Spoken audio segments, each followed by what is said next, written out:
Thank you so much, Vicky, and it's just wonderful to be here.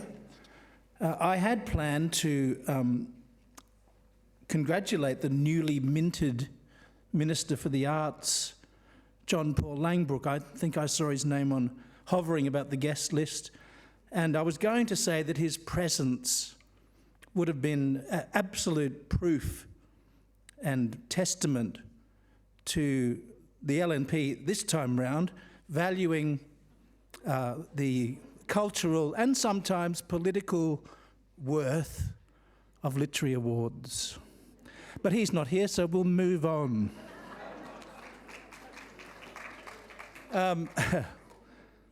Congratulations to the 2025 award winners. What an incredible and diverse array of projects.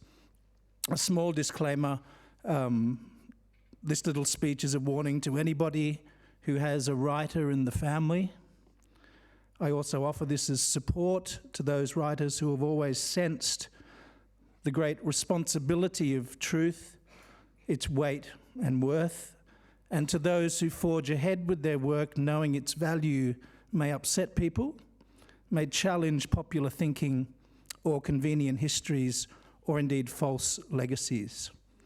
So to all past, present and future winners of the Queensland Memory Awards, this little story is for you. I'm going to tell a story, that's what we're all about. So a few months ago, the mother of a very close friend of mine passed away.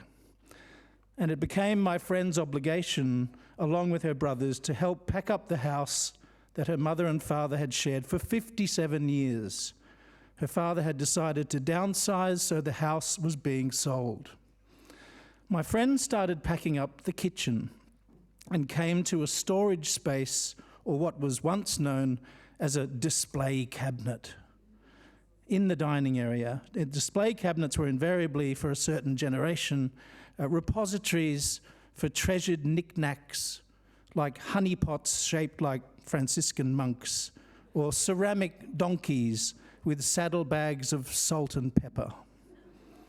The doors to the cabinet had little windows, and beyond the glass was a set of my friend's mother's special crockery, never used, never bothered by food or a dishwashing sponge, just displayed in the display cabinet.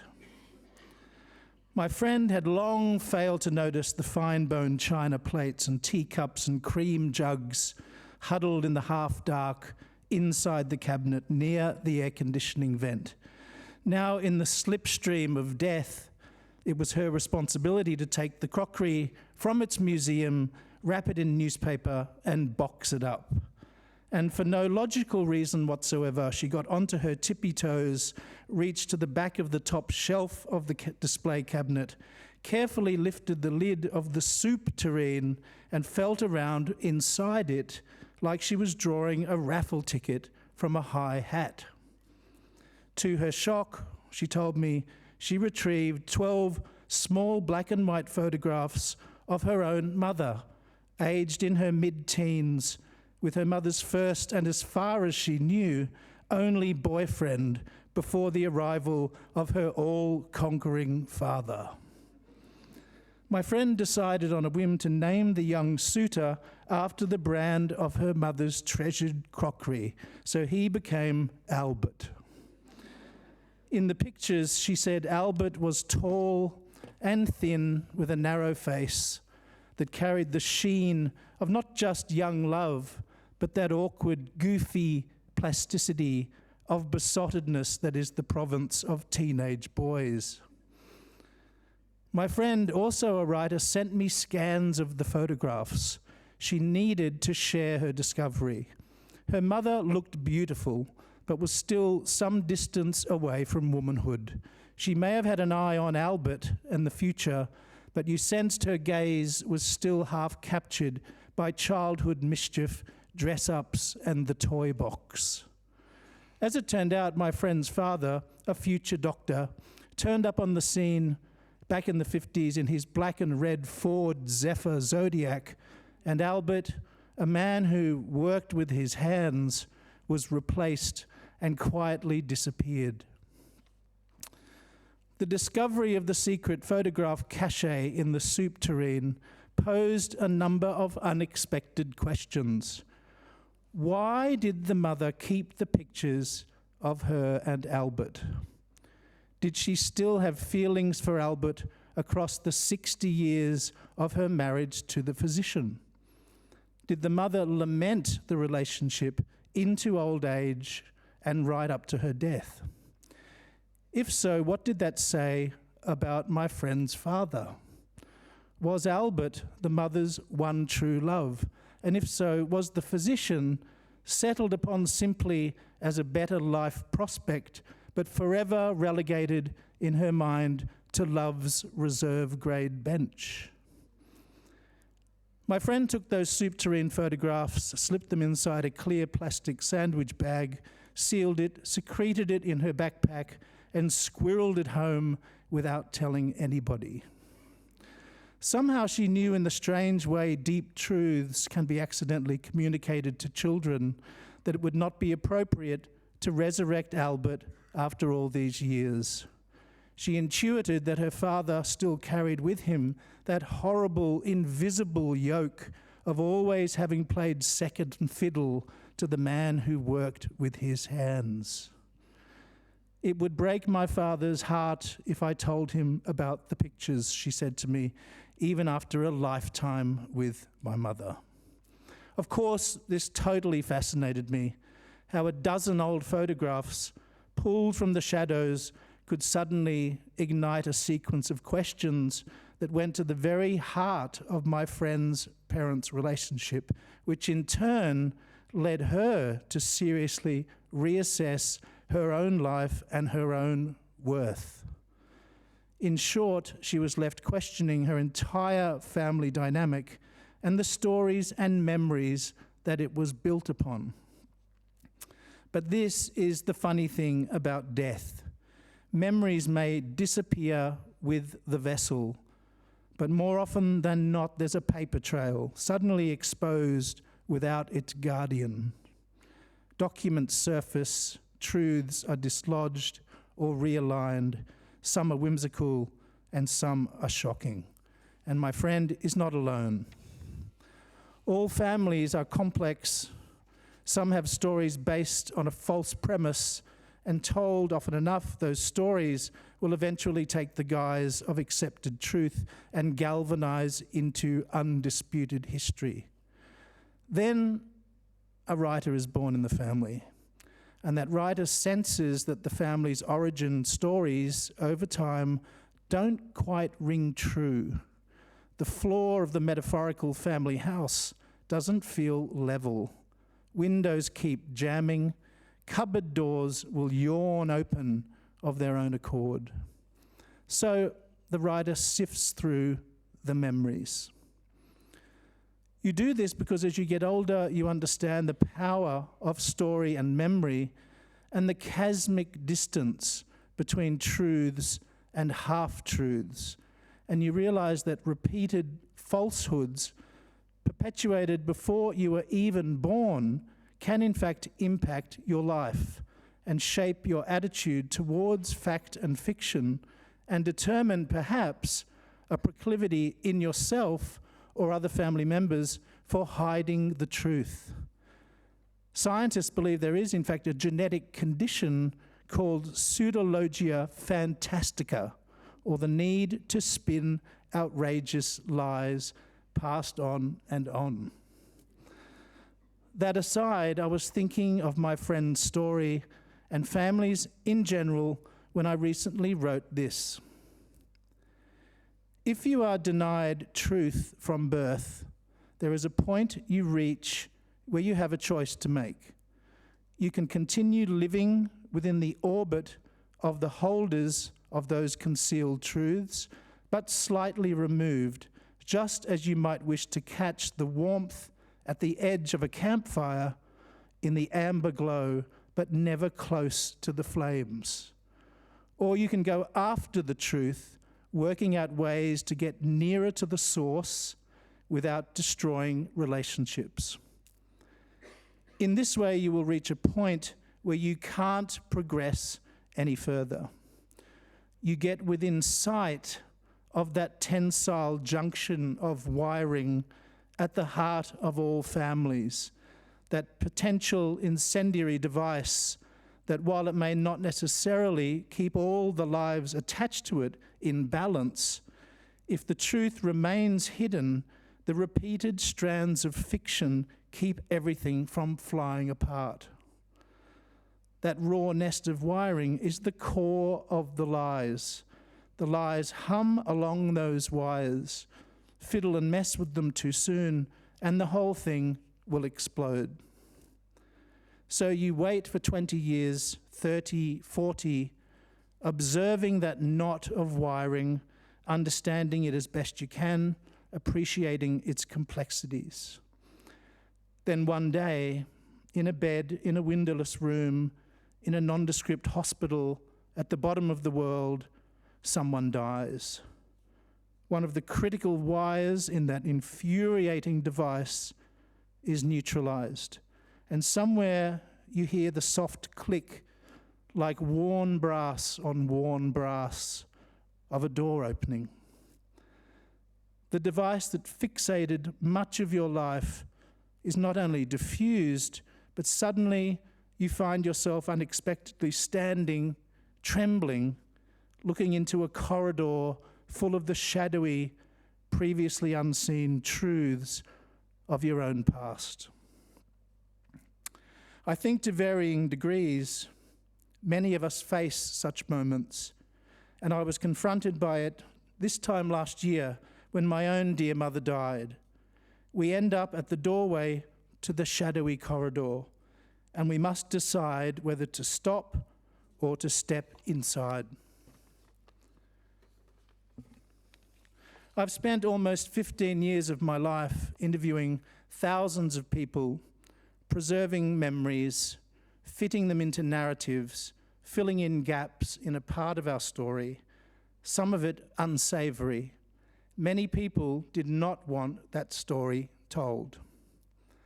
My work has been an attempt to disentangle and make sense of generational corruption so vast, so pervasive, that the lies and half-truths actually warped our real history here in Queensland. The deceptions so deep and expansive that I'm not sure anyone will ever get to the bottom of it, ever. We live, as has been mentioned, increasingly in a world of artificiality, of fake news stories and manipulated imagery. If anyone needs a memory award, it's the United States at the moment. It appears flimflammery is about to take over the White House once again. But in the real world, we write, I think, to explore the cracks in the wall, something a computer algorithm might find challenging. We write to work our way through to the other side. We write to reach the shadowy corridor. My mother's passing with the clicking of the brass latch has brought me to a strange and perplexing place. In those shadows, I have found a story that I sense is my obligation to investigate. It's very violent and very disturbing, and for the first time, I'm a little apprehensive about where it might lead. It's my supposition, looking down into that corridor, that perhaps all of my work, from the novels right through to the corruption books, have been preparation for telling this one story. I'm not sure yet if I can write it. Receiving a memory award for my work was hugely important to me. It gave me and my literary journey validation. And to this day, I still draw on that validation in my work. Work in the memory business is not always easy.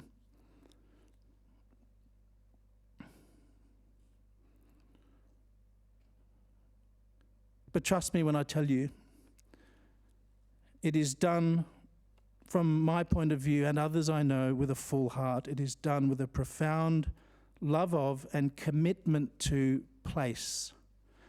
My place is Brisbane. It would be embarrassing outside of my written work to fully explain how much I love this city, what it means to me, and how I feel when I'm separated from it. When I first appreciated the world around me as a child, this is what I saw: Brisbane. This was the world. The greatest breakthrough I had as a young writer was understanding, after reading David Malouf and Thea Astley and Gerard Lee, and even one of my contemporaries, Susan Johnson, whom I'm delighted is here today, that it was okay to write about this world, Brisbane. Those writers gave me permission to explore it. They said, in a period when this city was a cultural laughingstock, a supposed hillbilly backwater, that what happens here can be universal. They were right. It was the greatest gift. Today, the mantle here is carried by writers like the great Melissa Lukashenko, a truth teller, a memory warrior. Early this morning, I walked by the river here at South Bank and could not help but think of Granny Eddie and Winona and Mulanyin and Nita and everything that had gone on in this place beneath my feet that I learned in Edenglassie. And that's precisely why we do what we do. And for me, the State Library of Queensland and the John Oxley Library are big, warm, loving and nurturing places. I feel embraced here. It's a refuge, a home for our memories, and sometimes just knowing that it is here is enough.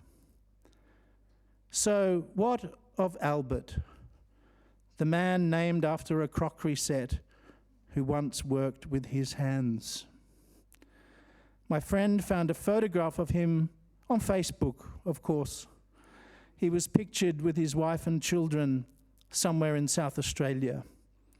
She sent me the photo and I enlarged it and placed it beside one of her soup tureen pictures on my laptop screen. It was definitely Albert. And it may have been my imagination, but his face didn't have any light behind it, as it did when he had his arm around my friend's mother. And his smile was still crooked, but in the Facebook version, the downward slope of one side of that smile looked not like the affectation of a silly teenager in love, as in the early black and white pictures, but a punctuation of some deep sadness. I want to contact him, my friend said. I want to know what he remembers of my mum as a young girl.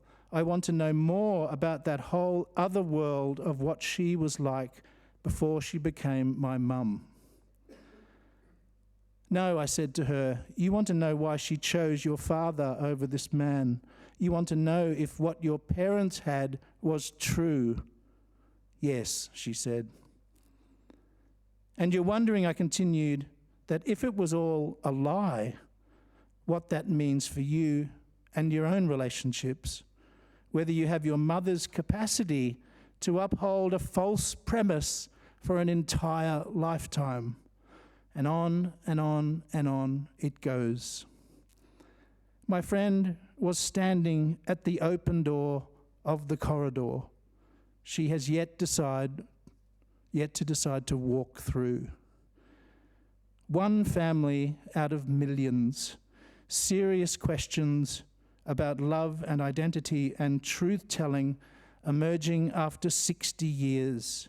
A kink in a family narrative. Would she correct it to better understand it? Would that single act change her view of the world and alter the direction of her own family? All this from a few pieces of paper hidden in a soup bowl. This is what we do. Thank you.